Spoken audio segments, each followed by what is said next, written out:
Hello बच्चों, कैसे हैं। उम्मीद है सुरक्षित होंगे, घर में होंगे, अच्छे होंगे। बच्चों, आज ये कहना था आपसे कि जो मैं ये लेक्चर बना बना के आप लोगों को यूट्यूब के माध्यम से दे रहा हूँ, आप यूट्यूब चैनल सब्सक्राइब कर लीजिए। दूसरा, ये शेयर भी कर दीजिए, जिससे कई सारे ऐसे स्टूडेंट हैं जो मेरे संपर्क में नहीं है, वो आपके संपर्क में होंगे, तो अधिक से अधिक बच्चों का भला हो सके। इससे कई चीजों का फायदा है। जैसे बच्चों का एक कोर्स तैयार हुआ जा रहा है।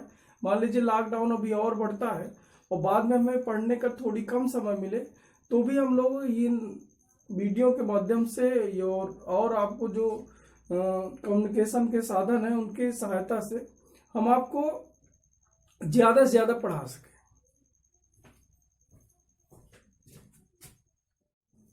हाँ बच्चों, आज मैं कक्षा 10 की विज्ञान पढ़ाऊंगा। विज्ञान को मैं आपको अगर मैं बता दूं तो ये विज्ञान हमारे 3 भागों में बटी हुई है। विज्ञान में पहले के जो 1 से लेके 5 चैप्टर हैं वो रासायनिक विज्ञान से संबंधित है, केमिस्ट्री से। इसके बाद 6 से लेकर जो आपके 9 चैप्टर थे वो जीव विज्ञान से संबंधित है, और जिसके बाद 10 से लेके लास्ट 16 तक जो संबंधित है वो भौतिक विज्ञान से संबंधित है। ऐसे करके 16 चैप्टर आप लोगों को पढ़ना है। बच्चों, इसमें मैं एक चीज और बता दूं, ये जो लास्ट के 2 चैप्टर है वो पर्यावरण से रिलेटेड है, वो बहुत ज्यादा पूछे भी जाते हैं। तो हम लोग क्या करेंगे, पहले 10 से लेके जो 16 चैप्टर भौतिक विज्ञान है इनको पढ़ेंगे। इसके बाद केमिस्ट्री का कोर्स में कंप्लीट करा दूंगा। तो 10वें चैप्टर से आज मतलब भौतिक विज्ञान का पहला चैप्टर है, लेकिन अगर हम कक्षा 10 की विज्ञान, हाँ बच्चों, भौतिक विज्ञान का पहला चैप्टर प्रकाश का परावर्तन और अपवर्तन। अगर मैं बच्चों आपसे बात करूं तो ये विज्ञान का 10वां चैप्टर है, लेकिन भौतिक विज्ञान का पहला चैप्टर है। तो आज हम लोग पढ़ेंगे प्रकाश का परावर्तन और अपवर्तन। बच्चों, एक चीज और बताऊं कि जो परावर्तन और अपवर्तन है इसको मैं जब पढ़ाऊंगा तो बच्चों 2 भागों में बांट लूंगा। ये पहले भाग ए और एक भाग बी। तो भाग ए जो है उस प्रकाश का परावर्तन पढ़ाऊंगा, और भाग बी जो पढ़ाऊंगा प्रकाश का अपवर्तन पढ़ाऊंगा। तो प्रकाश का परावर्तन पढ़ें। उसके पहले हम बच्चों ये देखें कि प्रकाश क्या है।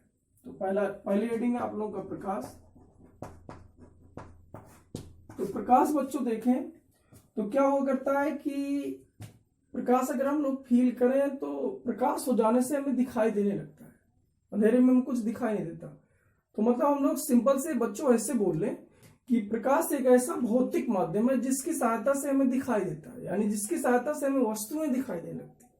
लेकिन अगर हम लोग थोड़ी और अच्छे से पढ़ें तो क्या होता है कि आंख है हमारे, जिसमें से ये भाग जो उभरा हुआ होता है जो हमें बाहर से दिखाई दे रहा है, इसको हम लोग कार्निया कहते हैं। ऐसी 3 पटलों से मिलकर बनी होती है आंतरिक जो पटल होती है इसको रेटिना कहते हैं, और रेटिना के पीछे दृष्टि तंत्रिकाएं लगी होती है और इधर एक लेंस लगा होता है।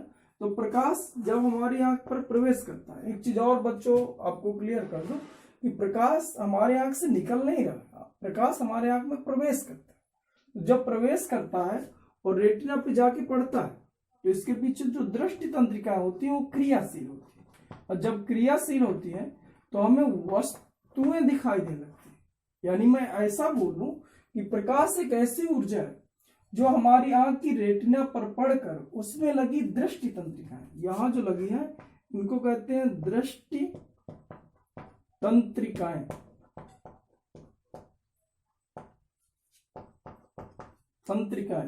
दृष्टि तंत्रिकाओं को क्रियाशील करती, जिससे हमें वस्तुएं दिखाई देने लगे।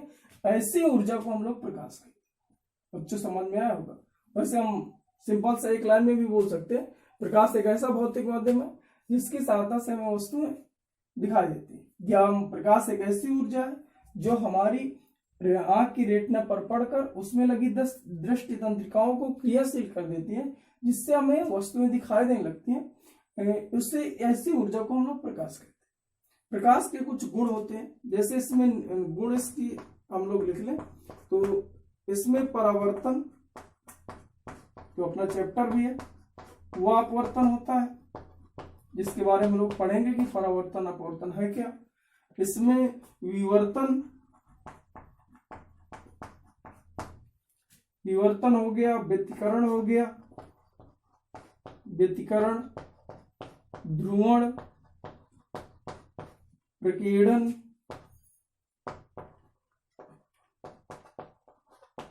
का गुण होता है।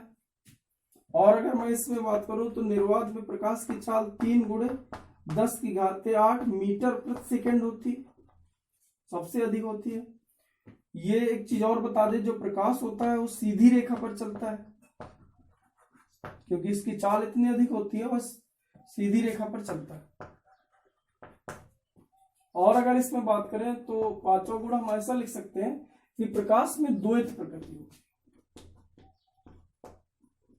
द्वैत प्रकृति का मतलब क्या है कि प्रकाश में तरंग का भी गुण होता है, यानी तरंग का भी गुण होता है और कण का भी गुण होता है। जैसे परावर्तन अपवर्तन ये तरंग के गुण है। ये प्रकाश जब पड़ा और अपने मार्ग से विचलित हुआ तो ये तरंग का गुण हुआ। लेकिन जो कण का गुण होता है, जैसे प्रकाश विद्युत प्रभाव, जब प्रकाश किसी धातु की सतह पर एक निश्चित आवृत्ति का प्रकाश जब पड़ता है तो उससे क्या होता है कि इलेक्ट्रॉन उत्सर्जित होने लगते हैं। ऐसे इलेक्ट्रॉनों को फोटो इलेक्ट्रॉन कहते हैं। और इस तरह से इलेक्ट्रॉन निकल रहे हैं, इस घटना को प्रकाश विद्युत प्रभाव कहते हैं। और जो ये प्रकाश विद्युत प्रभाव की घटना होती है, प्रकाश की कण प्रकृति के कारण होती है, तरंग प्रकृति के कारण संभव नहीं है बच्चों। अतः हम सीधा सीधा बोल सकते हैं कि प्रकाश में तरंग का भी गुण है और कण का भी गुण, इसे हम द्वैत प्रकृति कहते हैं। ये कुछ गुण थे प्रकाश के। आगे हम लोग पढ़ेंगे प्रकाश का परावर्तन। देखो बच्चों, परावर्तन की अगर हम लोग बात करें तो जब प्रकाश किसी अपारदर्शी समतल और चिकने तल पर पड़ता है, जैसे हम एक दर्पण ले लें, दर्पण होगा ही सबके घर में। अब उसमें आप देखिए कि अगर प्रकाश कहीं से आ रहा है और उस दर्पण में पड़ रहा है, तो आप देखिए दूसरी तरफ वैसे ही एक प्रकाश का धब्बा दिखाई देने लगता है, एक दीप्त बिंदु दिखाई दे रहा है। अब उधर से प्रकाश आया और इधर निकल गया, इसका क्या मतलब है? ये जो घटना हुई प्रकाश के साथ, इसी को हम लोग परावर्तन कहते हैं। कुछ बच्चे क्या कई होते हैं, वॉच पहने होते हैं, तो जानबूझ के जब प्रकाश पड़ रहा होता है तो उसको सेट करके टीचर के मुंह पे लगाते रहते हैं। ये जो आप कर रहे हैं कलाकारी, यही प्रकाश का परावर्तन है बच्चों। अब इसको ढंग से बोल बस लिया जाए। जैसे मैं कह रहा हूं कि जब अपारदर्शी समतल चिकना तल, जैसे दर्पण हो गया, अपारदर्शी समतल जैसे दर्पण, इसमें प्रकाश की किरण कोई डाल दीजिए। जब प्रकाश की कोई किरण अपारदर्शी समतल चिकने जैसे दर्पण पर पड़ती है तो उसी माध्यम पे वापस लौट जाती है। माध्यम कहने का मतलब मेरा यह था कि ये वायु से आई थी, वायु पर ही जा रही। मतलब मेरे कहने का मतलब, अगर ये दर्पण ऐसे मोटाई का होता तो इसके अंदर नहीं जाएगा। इसके अंदर मान लीजिए पूरा कांच का बना हुआ है, इसके अंदर अगर चली जाती तो दूसरा माध्यम होता। ये वायु से आई थी, वायु पे जा रही, मतलब वही माध्यम उसी माध्यम में वापस लौट जाती है और अपने मार्ग से विचलित हो जाती है। इसका मार्ग रियल में बच्चों ये था, ऐसे ऐसे ऐसे ऐसे ऐसे करके निकल जाना चाहिए, लेकिन आई ऐसे आई और जा ऐसे रही। मतलब ये जो घटना हुई, मतलब दो घटनाएं हुई हैं, एक उसी माध्यम में वापस लौट जाती है।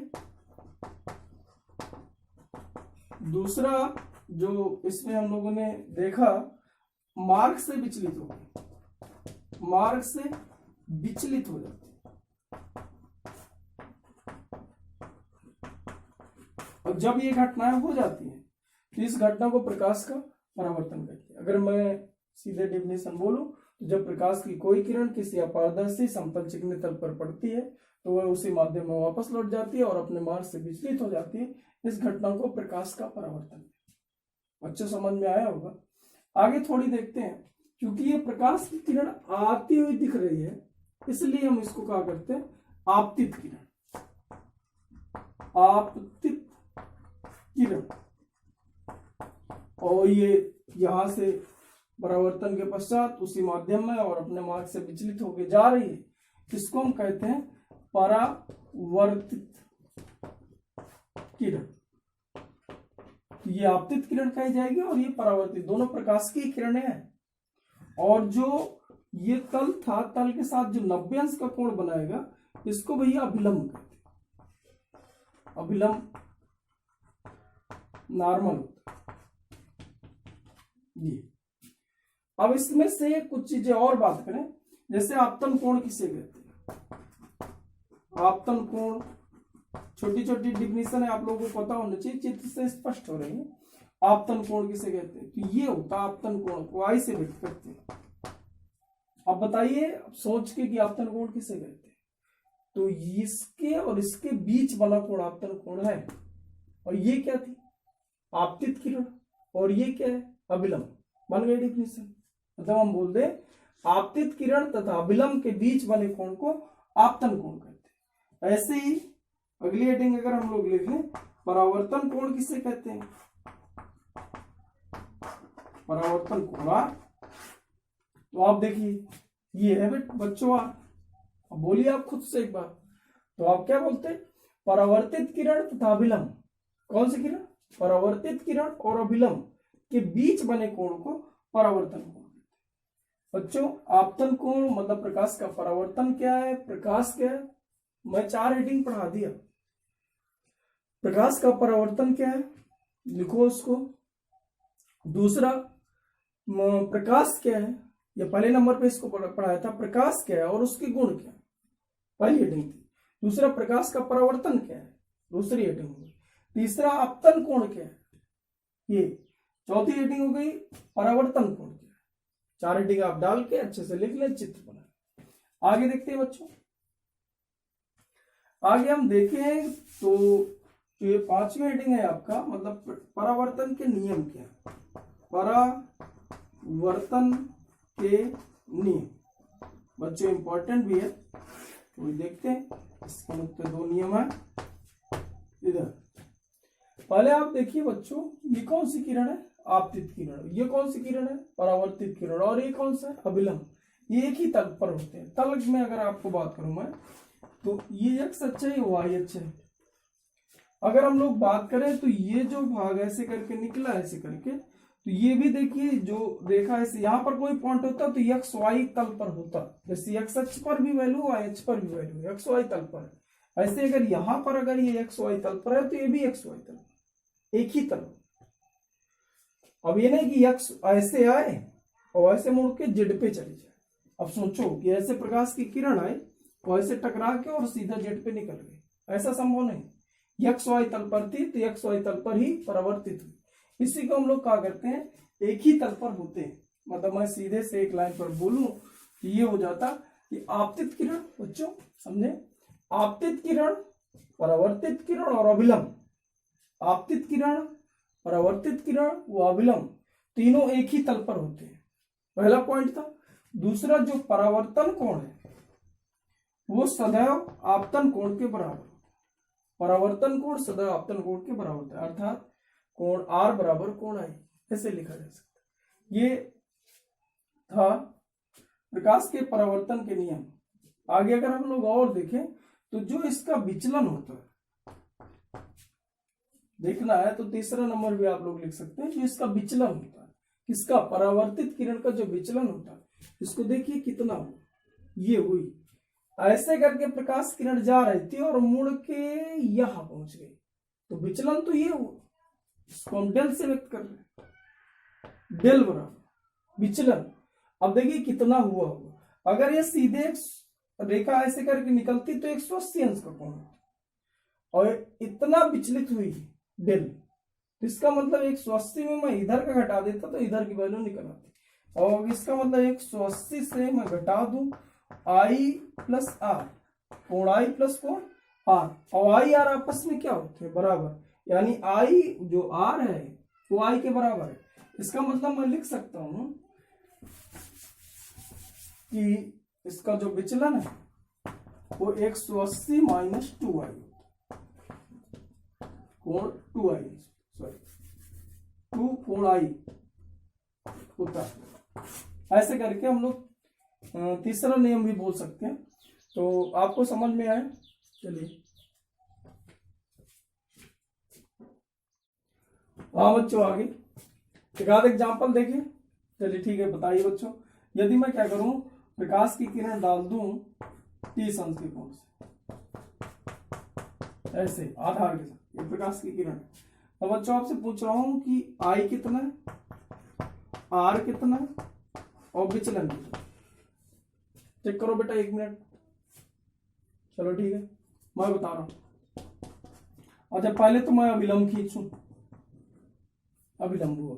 अब हमें पता है कि जो आपतन कोण होता है अभिलंब और आपतित किरण के बीच का कोण होता है, मतलब ये आई होता है।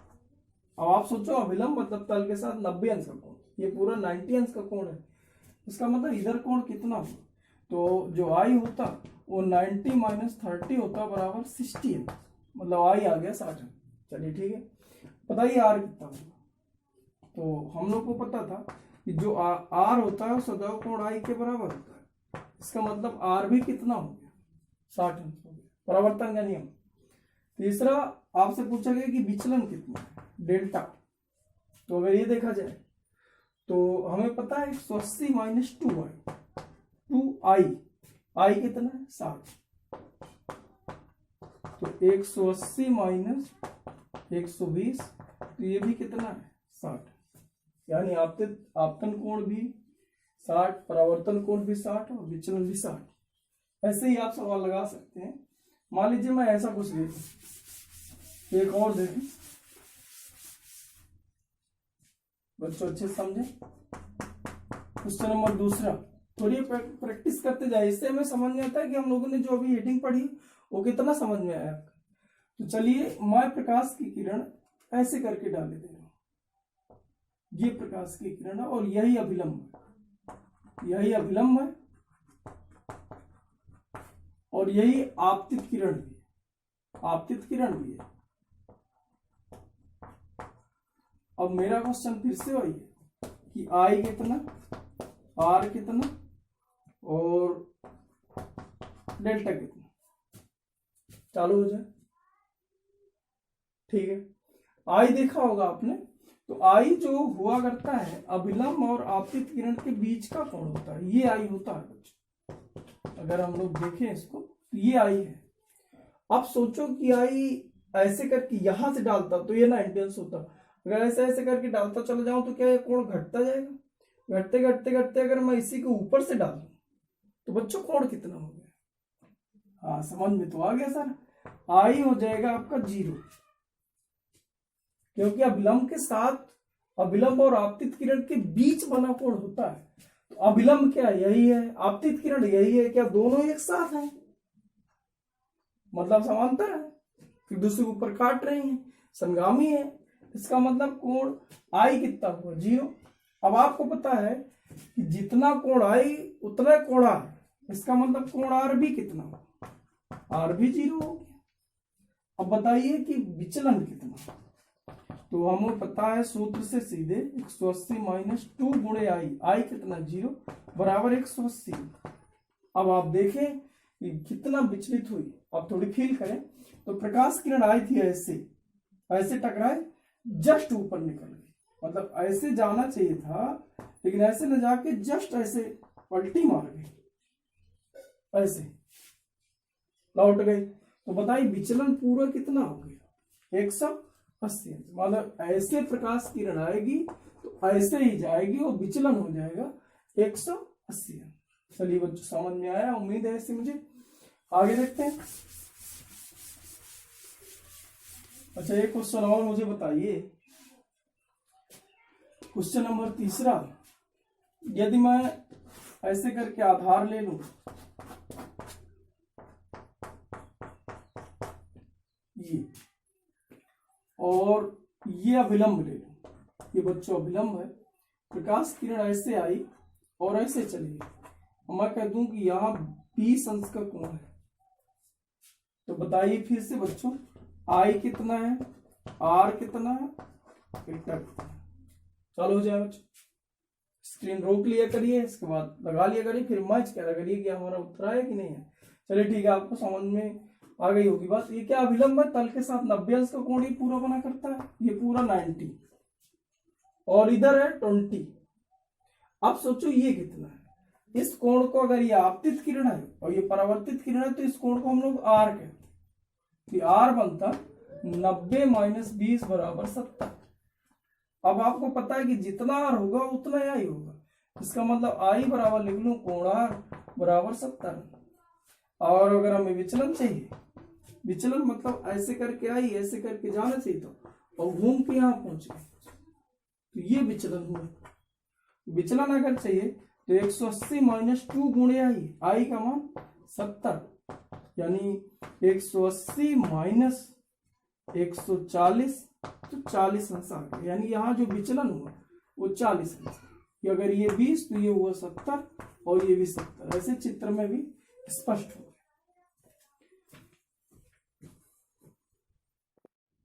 हाँ बच्चों, थोड़ी ये क्वेश्चन और देखते हैं। क्वेश्चन चौथा, क्वेश्चन आपका ये है कि मैं ऐसे करके एक खोखले गोले का कुछ भाग ले लूं, ये ले लिया। आगे चूंकि हमें गोली दर्पण पढ़ना है तो उसको थोड़ी से अभी से हम लोग समझते जाए। ये केवल इतना सा भाग है, ये पूरा का पूरा दर्पण है। अच्छा, ऐसे दर्पण को हम लोग अवतल दर्पण कहते हैं, थोड़ी देर बाद समझेंगे।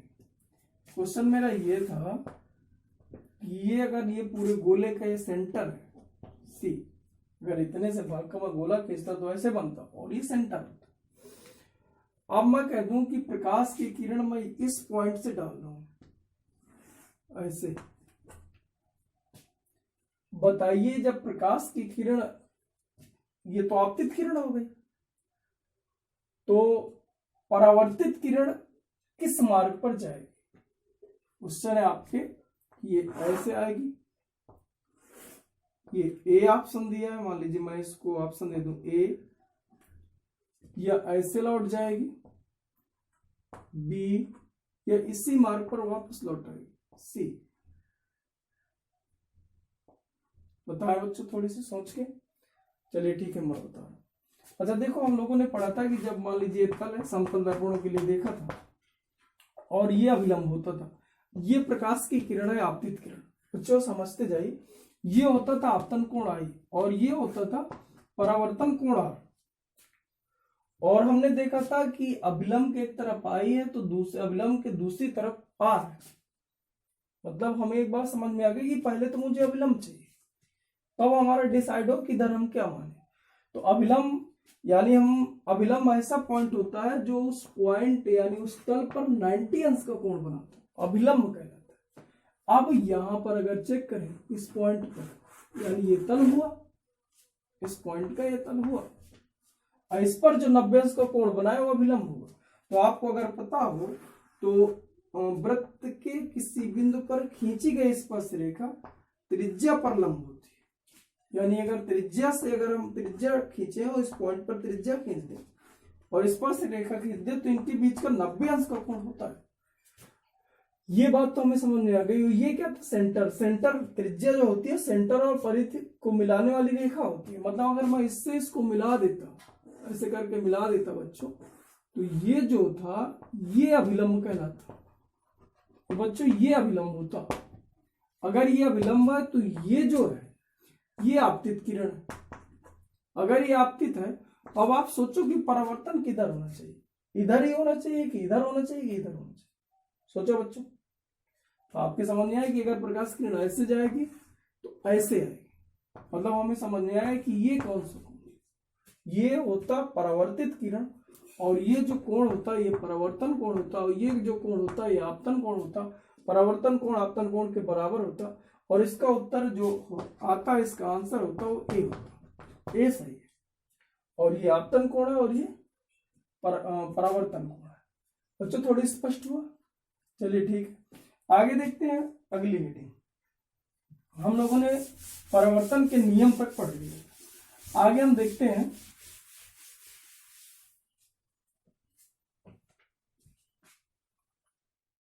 हाँ बच्चों, अगली हेडिंग देख रहे हैं कि बिंब व प्रतिबिंब किसे कहते हैं। चलिए बच्चों, अच्छी हेडिंग मिल गई। देखते हैं बिंब और प्रतिबिंब किसे कहते हैं। अब हमने देखा था कि किरणें बच्चों दो प्रकार की हैं, एक जो आती हुई प्रतीक होंगी आपतित किरणें कहेंगे, और जो परावर्तन के पश्चात जाती हुई प्रतीक होंगी उन्हें हम परावर्तित किरणें कहेंगे। अब इन्हीं किरणों के आधार पर हम दो तरह के ऑब्जेक्ट और इमेज माना करते हैं। तो हम लोगों ने ऐसा माना है, या विज्ञान ऐसी मानती है, कि जिस बिंदु से होकर प्रकाश की किरणें आते हुए प्रतीक हो रही हैं या आ रही हैं, उसे ही हम बिंब कहते हैं, उस बिंदु को ही हम बिंब कह रहे हैं। और परावर्तित किरणें, जैसे मैं एक उदाहरण से थोड़ी समझाऊं, जैसे मान लीजिए यहां से प्रकाश किरणें ऐसे ऐसे करके चल रहे हैं, देखिए ये पूरा का पूरा एक समतल दर्पण है, तो इस बिंदु से होकर चल रही ना, मतलब ये क्या है, ऑब्जेक्ट। अब ऐसे करके देखे तो ये अविलंब होता, ये अविलंब होता, अविलंब होता, अविलंब होता, अविलंब, प्रकाश किरणें ऐसे निकल जाती, ऐसे करके निकल जाती, ये बच्चों।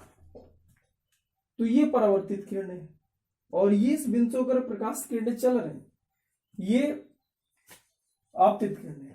या थोड़ी हम और देखें, मान लीजिए मैं प्रकाश किरणें ऐसे डाल दूं, ऐसे करके, अब बताइए कि इस किस बिंदु से आते हुए प्रतीक हो रहे हैं, पता नहीं कहां से, लेकिन अगर हम लोग गौर करें तो यहां पर कहीं ना कहीं मिलती। इसलिए मैं कह रहा था कि जिस बिंदु से प्रकाश किरणें आती अथवा जिस बिंदु की ओर आते हुए प्रतीक हो रहे, यहां प्रतीक हो रहे, इस बिंदु पर जा नहीं रहे, जिस बिंदु से होकर आपतित किरणें चलती हैं, यानी आपतित किरणें आ रही हैं, या जिस बिंदु की ओर आती हुई प्रतीत हो रही हैं, इसे, ये जो पॉइंट है, इन्हें हम बिंब कहते हैं। ये ऑब्जेक्ट है, ये ऑब्जेक्ट होते हैं बच्चों। अब देखिए, अगर देखा जाए तो ये यहां से प्रकाश किरणें चल रही है और इस पर आती हुई प्रतीक हो रही है। इस वाले चित्र में दोनों अलग अलग चित्र हैं, इस पर आती हुई प्रतीक हो रही है, तो इसका मतलब ऑब्जेक्ट जो बिंब होता है वो भी दो प्रकार का होता है, एक होता है वास्तविक और एक होता है आभासी। एक होता है वास्तविक और एक होता है बच्चों आभासी। मतलब एक जिस बिंदु पर प्रकाश की किरणें आपतित प्रकाश किरणें आते हुए प्रतीक होती हैं उसे आभासी बिंब कहते हैं, और जिस बिंदु से होकर आपतित किरणें चलती हैं, निकल रही होती है, जिस बिंदु से होकर प्रकाश किरणें जा रही होती है, उसे हम वास्तविक बिंब कहते हैं। तो बच्चों, ये दो तरह से आपके बिंब बने, एक होता है वास्तविक और एक होता है आभासी। ऐसे ही प्रतिबिंब। अब बच्चों देखें कि प्रकाश की किरण ऐसे गई तो ऐसे निकलती, और प्रकाश किरण ऐसे गई तो ऐसे निकलती। अब बताइए कौन सी किरणें थी? परावर्तित किरण। देखिए बच्चों, गौर से देखें, ये कौन सी किरणें थी? परावर्तित किरण। क्या परावर्तित किरणें एक दूसरे को काट रही हैं? इस पॉइंट पर काट रहे हैं, तो इस पॉइंट को हम लोग क्या कहें? प्रतिबिंब। चलो, बहुत अच्छा बच्चों। लेकिन अगर हम लोग यहां देखें तो प्रकाश किरण ऐसे जा रही, यहां ऐसे जा रही, यहां बच्चों ऐसे जा रही, और यहां ऐसे जा रही, ये तो कभी काट नहीं सकते, ऐसे बढ़ती चली जाएगी। तो अगर हम लोग इसको यहां इमेज करें, यानी इस पॉइंट पर ही फोकसित हो रहे हैं, देखिए अब गौर से, इसका मतलब ये परावर्तित किरण इस पॉइंट पर मिलते हुए प्रतीत हो रही है। इसका मतलब ये क्या है? इमेज, और इधर ये क्या था? इमेज। इसका मतलब हमें प्रतिबिंब भी समझ में आया। डिफिनेशन बच्चों आपको समझ में आ गई होगी। डिफिनेशन ये कि दो या दो से अधिक परावर्तित किरणें जिस बिंदु पर एक दूसरे को काटती हैं उसे प्रतिबिंब।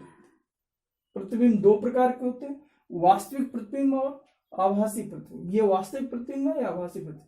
जहां दो या दो से अधिक प्रकाश की परावर्तित किरणें काटती हैं, वास्तविक, और जहां काटते हुए प्रतीत होती हैं उसे आभासी प्रतिबिंब कहते हैं। और एक चीज और आपको बता दूं बच्चों, मान लीजिए आधार होता है, यह आधार होता, तो ये प्रतिबिंब की ऊंचाई कहलाती है। इस पॉइंट से आधार की जो लंबवत दूरी होती है प्रतिबिंब की ऊंचाई कहलाती है। मैं प्रतिबिंब पढ़ रहा हूं तो केवल ये पॉइंट ही प्रतिबिंब है। बच्चों समझ में आया? चलिए आगे देखते हैं। आगे हमें देखना है कि दर्पण किसे कहते हैं और दर्पण कितने प्रकार के। छोटी छोटी सी सब डेफिनेशन है। चलिए इसका एक सवाल करते हैं।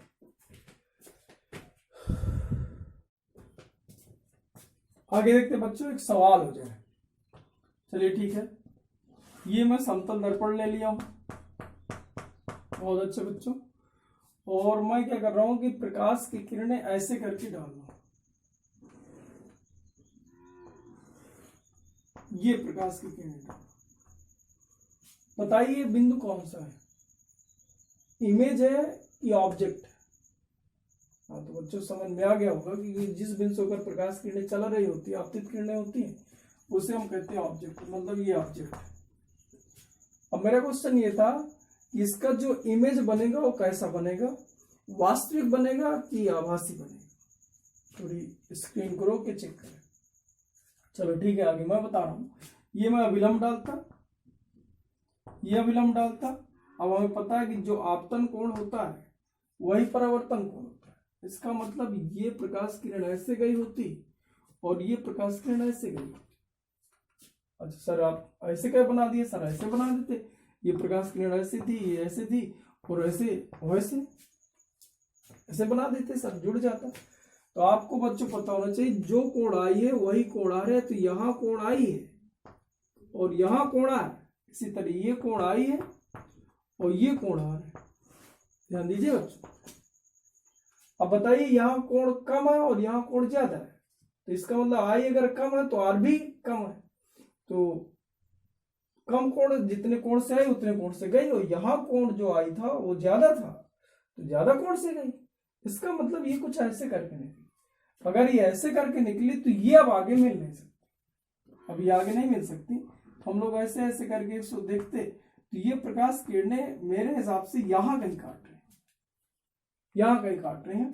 और इसको जो इस तरह से काट रही है, तो जब हम लोग को पता है डेफिनेशन से, जब दो या दो से अधिक परावर्तित किरणें जिस बिंदु पर काटती हैं, उस काटती हैं अथवा काटती हुई प्रतीत होती है। अगर काटती हैं तो वास्तविक, अगर काटती हुई प्रतीत हो रही है तो आभासी। ये आभासी प्रतिबिंब बनता, आभासी प्रतिबिंबन, और यह बनता। चलो ठीक है, कुछ स्पष्ट हुआ। चलिए आगे देखते हैं। आगे हमें देखना है कि दर्पण किसे कहते हैं। दर्पण,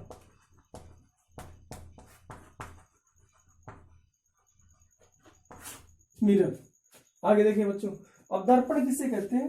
तो आप लोगों को ऐसा लग रहा होगा सर दर्पण किसे कहते हैं? दर्पण तो हमारे घर में सीधे हम उससे चेहरा देखते हैं, ये तो दर्पण है सर। लेकिन अगर मैं पूछूं डेफिनेशन दर्पण क्या है, तो कहो ये अच्छी बात हो गई सर, दर्पण इसे कहते हैं। तो ये नहीं बच्चों, दर्पण क्या है इसके बारे में थोड़े से फील करें। तो कोई भी एक माध्यम ले लिया जाए, कोई भी एक माध्यम ले लिया जाए, उसका कोई एक तल परावर्तित बना दे, मतलब उससे प्रकाश की किरणें परावर्तित होने लगे, तो ये जो माध्यम हमने लिया था इसी को हम लोग दर्पण बोल देते। दर्पण आपका कांच का ही हो ये जरूरी नहीं है, लेकिन अधिकांशतः दर्पण कांच के हैं, वो बात दूसरी है। मतलब किसी भी माध्यम का कोई एक तल परावर्तित बना दिया जाए तो परावर्तक तल कहते हैं इसको, परावर्तक तल, यानी परावर्तक तल बना दिया जाए तो इस पूरे माध्यम को हम लोग दर्पण कहते हैं। दर्पण भी आपके तीन प्रकार के होते हैं, वैसे हम इसको दो तरह से तोड़ते हैं। एक को कहा करते हैं समतल और एक को कहा करते हैं गोली। और गोली दर्पण दो प्रकार के होते हैं, यानी सब मिलाकर दो तरह हो गए तीन, समतल दर्पण और उत्तल और अवतल, यानी ये हम लिख लें उत्तल दर्पण और ये अवतल दर्पण। बहुत अच्छे बच्चों, अब आगे समझते हैं। दर्पण हुए ऐसे, दर्पण समझ आए? चलिए ठीक है, एक बार और बताओ। तो मतलब एक ऐसा माध्यम जिसका कोई एक तल परावर्तक तल बना दिया जाए, या एक कोई एक तल परावर्तक तल हो, तो इस पूरे माध्यम को हम दर्पण कहते हैं। दर्पण, दर्पण आपके दो प्रकार के होते हैं, समतल दर्पण, गोली दर्पण। गोली दर्पण दो प्रकार का होता है, उत्तल दर्पण और अवतल दर्पण। अब हम लोग थोड़ी थोड़ी से इनके चित्र से स्पष्ट करें। ये अभी तक जो हम लोग पढ़ रहे थे समतल, ये जो है इसको हम कहते हैं अवतल, और ये जो होता है इसको हम कहते हैं उत्तल। अब सर डेफिनेशन कैसी बनाई जाए? कोई बात नहीं। अच्छा, इसमें अगर देखें ये वाले भाग में, तो एक गोला बना गया। और अगर ये मैं बाहर ऐसे ऐसे कलर करे दे रहा हूं, ये बाहर कलर करे दे रहा हूं, मतलब बाहर कलर करने का मतलब जो अंदर का पृष्ठ है वो परावर्तक है, गोले के अंदर का भाग परावर्तक है, मतलब वो कौन सा दर्पण, अवतल। और अगर मैं क्या करूं, ऐसे गोला बना के और ये भाग रंग डालू अंदर, इसलिए डार्क साइड का लेप कर देते हैं। ये अंदर जो ये भाग है, इसको अगर मैं लेप कर दूं और ये जो बाहरी भाग बचा, ये बाहरी जो पृष्ठ है ये परावर्तक, इसमें आंतरिक पृष्ठ, जो ये आंतरिक पृष्ठ परावर्तक है और इसमें ये बाह्य पृष्ठ परावर्तक, बाह्य पृष्ठ और ये आंतरिक पृष्ठ, और इसमें कोई एक पृष्ठ कर दिया जाए। इसकी डिफिनीशन बच्चों तीन तरह से बना लेते हैं। एक तो हम लोग ऐसे बोलते हैं कि एक ऐसा दर्पण जिसकी फोकस दूरी अनंत होती है। समतल दर्पण एक ऐसा दर्पण जिसकी फोकस दूरी पॉजिटिव होती है, आगे पढ़ेंगे फोकस दूरी क्या है।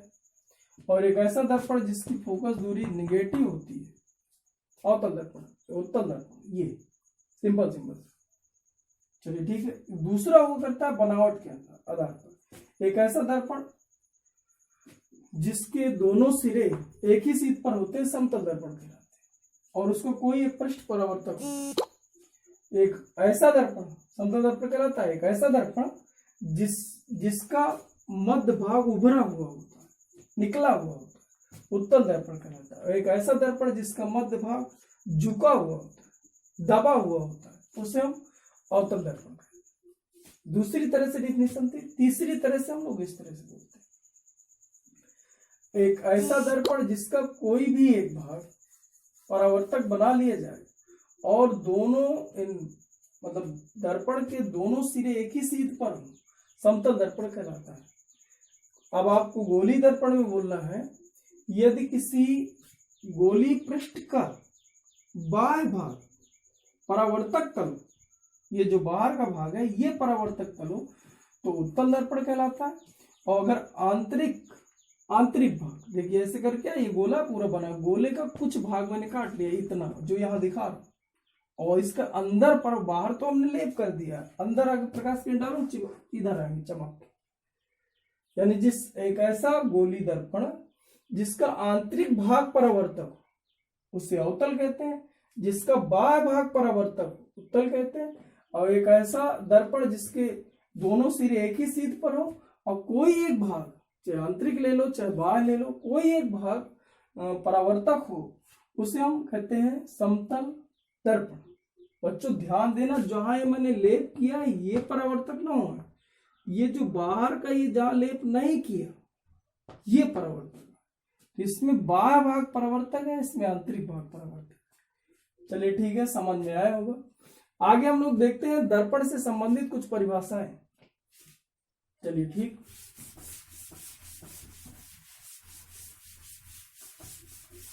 दर्पण से संबंधित कुछ परिभाषाएं। दर्पण से संबंधित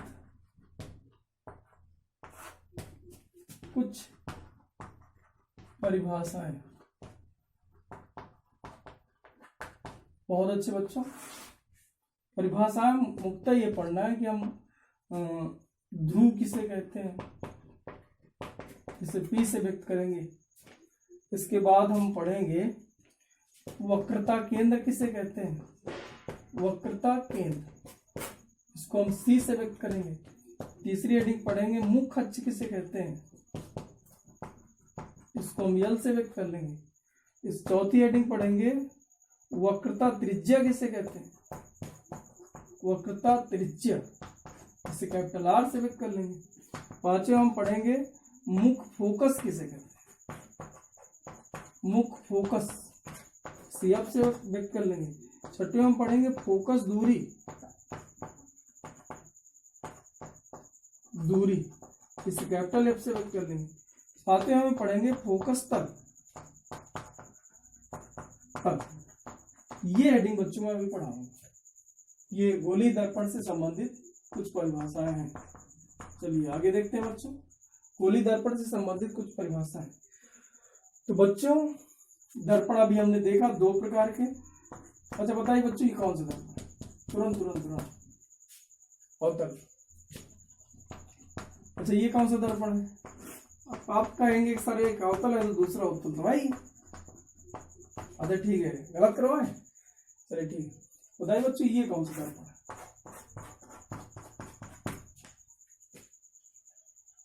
देख लो कौन सा पृष्ठ परावर्तक है? आंतरिक, आंतरिक हो तो अवतल। तो बताइए ये कौन सा है? जैसे करके मैंने कर दिया, बताइए कौन सा है सर? ये यही है। अच्छा ठीक है, अगर मैं इसको ऐसे कर दूं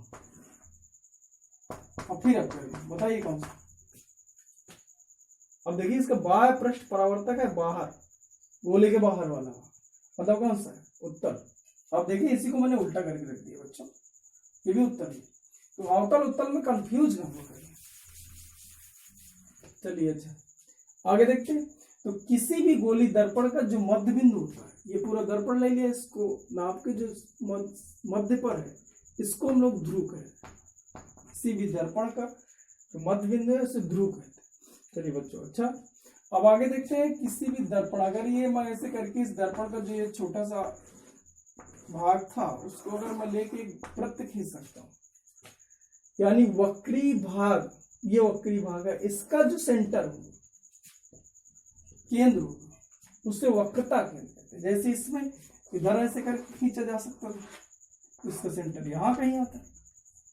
बच्चों तो समझे, किसी भी दर्पण के वक्री भाग का जो केंद्र है उससे वक्रता केंद्र, ये यहां और ये यहां।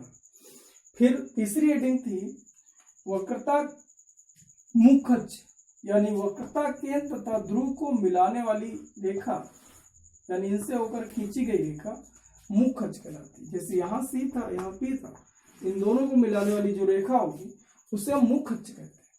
आगे वक्रता त्रिज्या, स्पष्ट है आपका, ये वक्रता केंद्र है, ये ध्रुव है, तो यहां से लेके यहां तक की जो दूरी है, ये दूरी, इसको हम वक्रता त्रिज्या, यानी यहां से लेके यहां तक की जो दूरी है इसको हम वक्रता त्रिज्या कहते हैं। इसके बाद मुख्य फोकस। क्या ये चार डिफिनेशन आपको समझ में आए? फिर से मैं पढ़ रहा हूं। किसी भी दर्पण का मध्य बिंदु ध्रुव कहलाता है, होल। किसी भी दर्पण का, यानी गोली दर्पण का जो मध्य बिंदु है इसे हम ध्रुव कहते हैं, पी। अब हमने पढ़ा वक्रता केंद्र, तो किसी भी दर्पण के वक्री भाग, गोली भाग, पूरा गोला नहीं उसका कुछ भाग है, उसका जो केंद्र है, तो उसमें वो पूरा गोला बनाता फिर सेंटर लेता जहां पर, वो अपना वक्रता केंद्र कहलाता। इसके बाद हम देखा था मुख्य अक्ष। बेटा ये क्या था? ध्रुव। ये क्या था? वक्रता केंद्र। इनको मिलाने वाली रेखा, यानी इनसे होकर खींची गई रेखा क्या कहलाती है? मुख्य अक्ष। वक्रता त्रिज्या, यानी ये ध्रुव था, ये वक्रता केंद्र था, इनके बीच की जो दूरी थी उसे वक्रता त्रिज्या कहते थे। बच्चों ये चार हेडिंग हो गई, आगे देखते हैं तीनों। चलिए ठीक है, मैं क्या करूं, ये हेडिंग पढ़ रहा हूं, तो मैं क्या करूं, मुख्य अक्ष के समांतर एक किरण डाल दूं, इसके समांतर जा रहे, ये मुख्य अक्ष है बच्चों।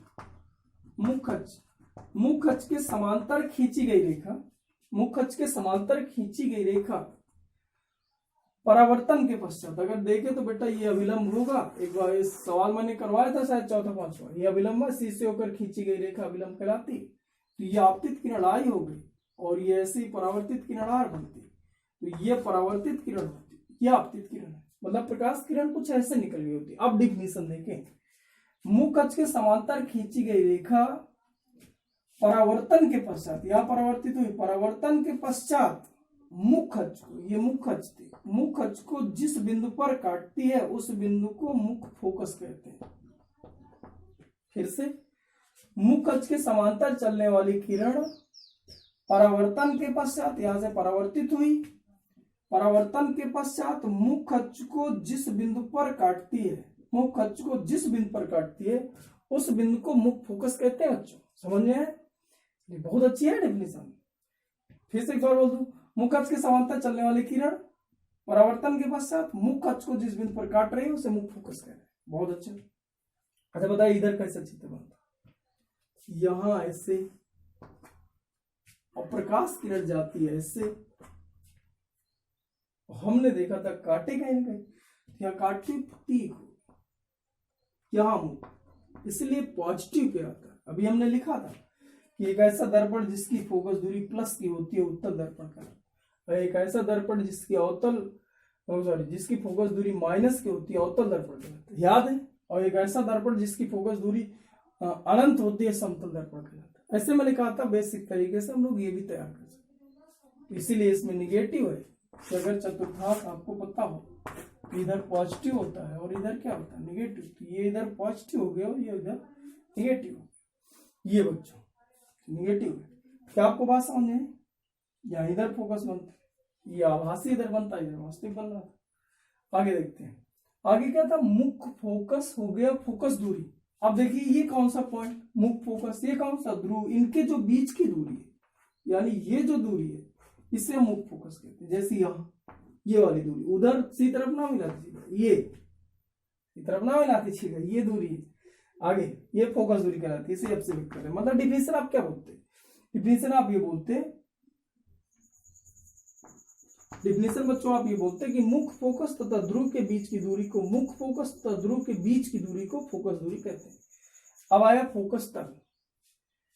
अब देखिए बच्चों क्या होता है कि ये मुख्य फोकस था, इसके इधर वाला जो भाग है और इधर जो भाग है यानी ये मुख्य फोकस है, ये पूरा का पूरा भाग और ये पूरा का पूरा भाग यानी मुख्य अक्ष के लंबवत मुख्य फोकस पर, मुख्य अक्ष के लंबवत मतलब ये हो गया।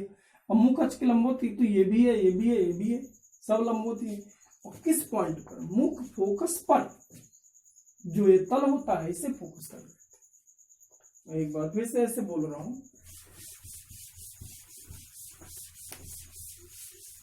देखो बच्चों ये था P, ये था F, ये था C। मैं कह रहा हूं मुख्य फोकस पर यानी इस पर मुख्य अक्ष के लंबवत यानी मुख्य अक्ष ये हुआ उसके लंबवत ये हुआ, खींचा गया तल फोकस तल कहलाता है। मुख्य फोकस पर यानी यहाँ पर मुख्य अक्ष के लंबवत मतलब ऐसा खींचा गया तल, मतलब ये जो पूरा पूरा तल है, ये जो पूरा पूरा पार्ट है आपका, ये फोकस तल है। बहुत अच्छे बच्चों, एक बार फिर से देख ले तुरंत। मैंने कहा था किसी भी दर्पण का मध्य बिंदु ध्रुव कहलाता है। मैंने कहा था किसी दर्पण के वक्री भाग, ये वक्री भाग है, ये इसका जो केंद्र है इसे वक्ता केंद्र कह रहे हैं। वक्ता केंद्र तथा ध्रुव से होकर खींची गई रेखा मुख्य अक्ष कहलाती है। वक्ता त्रिज्या, वक्ता केंद्र तथा ध्रुव के बीच की दूरी को वक्ता त्रिज्या कहते हैं। आगे हमने पढ़ा था मुख्य फोकस, तो मैंने कहा था मुख्य अक्ष के समांतर चलने वाली प्रकाश की किरण परावर्तन के पश्चात मुख्य अक्ष को जिस बिंदु पर काटती है मुख्य फोकस कहलाता है। फोकस दूरी, मुख्य फोकस तथा ध्रुव के बीच की दूरी यानी यहाँ से लेके यहाँ तक की जो दूरी है इसे हम फोकस दूरी कहते हैं। फोकस तल, मुख्य फोकस पर मुख्य अक्ष के अभिलंबवत खींचा गया तल फोकस तल कहलाता है। ये बच्चों 7 हेडिंग थी। आगे देखते हैं,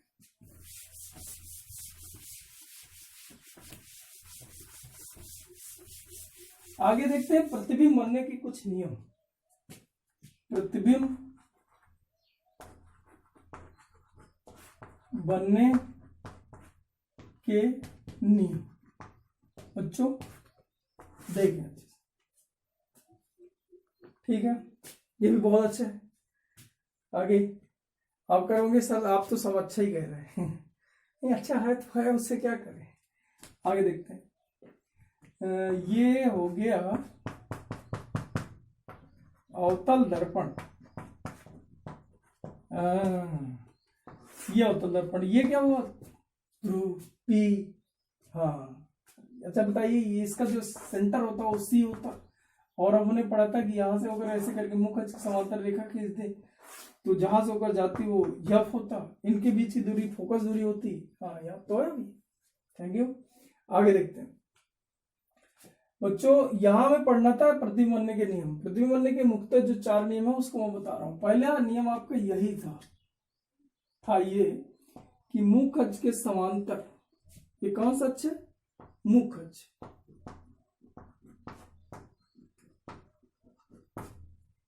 इसके समांतर यदि मैं प्रकाश की किरण खींच दूं तो परावर्तन के पश्चात सदैव फोकस से होकर जाएगी। ये सदैव फोकस से होकर जाती है। पहला, मुख्य अक्ष के समांतर चलने वाली किरण परावर्तन के पश्चात सदैव फोकस से होकर जाती है। याद हुआ? चलो ठीक है। दूसरा, ये खुद से लिखना है बच्चों, कई बार बोलता हूं इसलिए एक बार बोलता लिख देता, बात खत्म। दूसरा नियम में करा है कि मान लीजिए हम प्रकाश किरण यहां से डालें, कहा? अच्छा बताइए सी क्या था, नाम याद है? भूल गया। वक्रता केंद्र, दूसरा नंबर। तो हमने कहा कि वक्रता केंद्र से खींची गई रेखा, मतलब यहां से डाली गई प्रकाश की किरण, ऐसा बोले, वक्रता केंद्र से डाली गई प्रकाश की किरण परावर्तन के पश्चात उसी मार्ग पर वापस लौटाती। पहला हमने पढ़ा था कि मुख्य अक्ष के समांतर चलने वाली किरण परावर्तन के पश्चात फोकस से होकर जाती है। दूसरा हमने पढ़ा कि वक्रता केंद्र से होकर जाने वाली प्रकाश की किरण परावर्तन के पश्चात यहाँ परावर्तित हुई उसी मार्ग पर वापस लौटाती, जैसे गई वैसे लौटाती। चलो 2 हो गए, 4 है। तीसरा मैं क्या करूं, मैं मान लीजिए यहां से डालू, कहां से? यफ से। तीसरा है बच्चों, मतलब मैं कैसे बोलूं कि फोकस से होकर जाने वाली प्रकाश की किरण परावर्तन के पश्चात मुख्य अक्ष के समांतर हो जाती, यानी ऐसे निकलती, परावर्तन के पश्चात मुख्य अक्ष के समांतर हो जाती। तीसरा, एक कौन सा है, चलिए पढ़ते हैं, यहां अलग से चित्र। एक नियम आपका ये कह रहा है कि हम 2 समांतर किरणें डालते हैं, मुख्य अक्ष से भिन्न होनी चाहिए। 2 समांतर किरणें आपस में ऐसे, ये दोनों आपस में समांतर, मुख्य अक्ष से भिन्न। अभी नहीं कि आप ऐसे समांतर डाल दें, सर एक समांतर किरण है, दूसरी समांतर किरण है, ये मुख्य अक्ष के भी समांतर है, तो ये जाके फोकस से होकर गुजरेंगी, तो यहाँ ऐसे करके निकल जाती है। लेकिन अगर ये देखें तो ये कहाँ कटती है, तो मुख्य अक्ष से भिन्न 2 समांतर किरणें, ये मान लीजिए एफ है, ये सी है, ये पी है, तो सदैव एक दूसरे को फोकस तल पर काटती है। अगर फोकस तल आपको याद हो, ये था मुख्य फोकस पर मुख्य अक्ष के अभिलंबोत खींचा गया तल, ये यहाँ काटेंगे अगर ऐसे समांतर होगी। लेकिन अगर ये ऐसे करके समांतर है तो यहाँ काट के यहाँ काटती है, लेकिन इसी एफ के लंबोत मिलाने वाली रेखा पर ना तो ये इधर काटेगी ना इधर काटेगी, ये नियम ही है। यानी आपको उसको कहना है कि मुख्य अक्ष से भिन्न 2 समांतर किरणें परावर्तन के पश्चात एक दूसरे को फोकस तल पर काटती हैं। ये चौथा नियम। वैसे 3 नियम लिखे मिलते हैं, लेकिन ये इंपॉर्टेंट, आगे हमें थोड़ी पढ़ना भी। आगे पहला नंबर, मुख्य अक्ष के समांतर चलने वाली किरण परावर्तन के पश्चात फोकस से होकर जाती है। दूसरा मैंने बताया वक्रता केंद्र से होकर जाने वाली किरण उसी मार्ग पर वापस लौट आती है। तीसरा मैंने बताया फोकस से होकर जाने वाली किरण मुख्य अक्ष के समांतर हो जाती है। चौथा मैंने बताया मुख्य अक्ष से भिन्न 2 समांतर किरणें, मुख्य अक्ष से भिन्न, ऐसा नहीं, ऐसा होना चाहिए, मुख्य अक्ष से भिन्न 2 समांतर किरणें परावर्तन के पश्चात फोकस तल पर काटती है। बच्चों ये 4 प्रतिबिंब बनने के नियम थे।